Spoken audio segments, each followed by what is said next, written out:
Здравствуйте! В эфире новости спорта, в студии Власий Сергеев. Сборная России стала победителем Кубка Ассоциации теннисистов-профессионалов. Турнир прошел в австралийском Мельбурне. В финальном матче россияне со счетом 2-0 обыграли итальянцев, не доведя дело до парных встреч. Сначала Андрей Рублев выиграл у Фабио Фонини со счетом 6-1, 6-2, а затем Данил Медведев победил Маттео Берреттини со счетом 6-4, 6-2.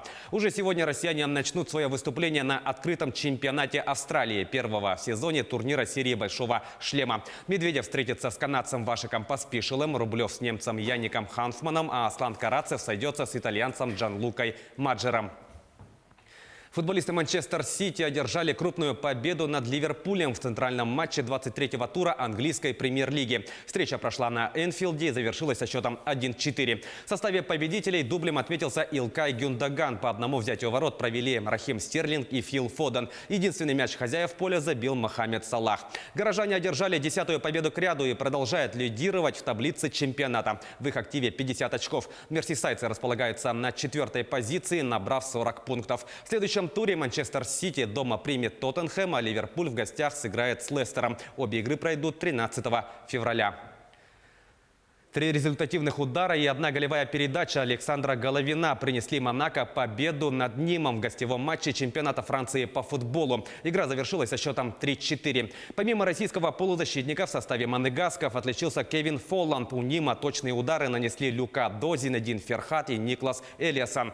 Этот хэт-трик стал первым в карьере Головина. Теперь на его счету 4 забитых мяча и столько же ассистов в текущем сезоне.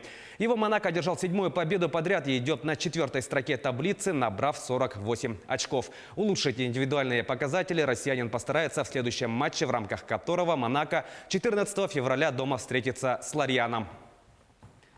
4 очка Александра Овечкина не спасли Вашингтон от поражения в домашнем матче регулярного чемпионата НХЛ с Филадельфией. Встреча завершилась со счетом 4-7. Россиянин забросил 2 шайбы и сделал 2 ассиста. Также в составе столичного клуба отличились Том Уилсон и Никлас Бэкстрём. У победителей хэт-трик оформил Скотт Лоутон, дважды отличился Шон Кутюрье и по одному взятию ворот провели Роберт Хак и Джеймс Ван Римсдайк. В таблице Восточного дивизиона команда россиянина идет на 3-м месте, имея на счету 15 очков. Филадельфия располагается строчкой выше, набрав 18 баллов. В следующем матче команды вновь сыграют с друг другом. Встреча пройдет 10 февраля.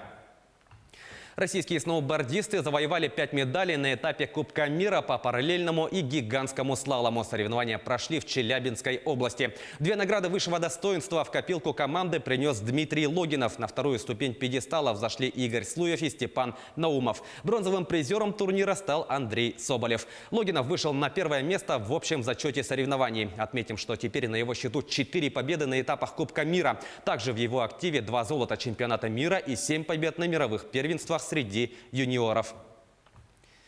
Перейдем к событиям нашего региона. Якутянки стали призерами первенства России по боксу среди юниорок 2003 и 2004 годов рождения. Турнир, участие в котором приняло более 160 спортсменок из 52 регионов страны, прошел в Московской области. На 3-ю ступень пьедестала весовой категории до 80 килограммов зашла представительница сборной республики Алия Аканосова. Также обладательницей бронзовой награды в самом тяжелом весе стала Анастасия Масутова, представлявшая на этом турнире Приморский край. Якутяне завоевали 18 медалей на всероссийских соревнованиях по ушу. В Благовещенске прошли чемпионаты первенства Дальневосточного федерального округа, а также открытый турнир среди детей под названием «Черный дракон». Представители сборной республики записали в свой актив 8 золотых, 7 серебряных и 3 бронзовые награды. Наиболее успешные выступления продемонстрировали Каролина Егорова и Владимир Закаляпин, завоевавшие по 2 золота и 1 серебро. Следующим стартом для якутских спортсменов станут чемпионаты первенства страны, которые состоятся в Москве в середине февраля. Таковы главные спортивные новости к этому часу. Занимайтесь спортом и будьте здоровы!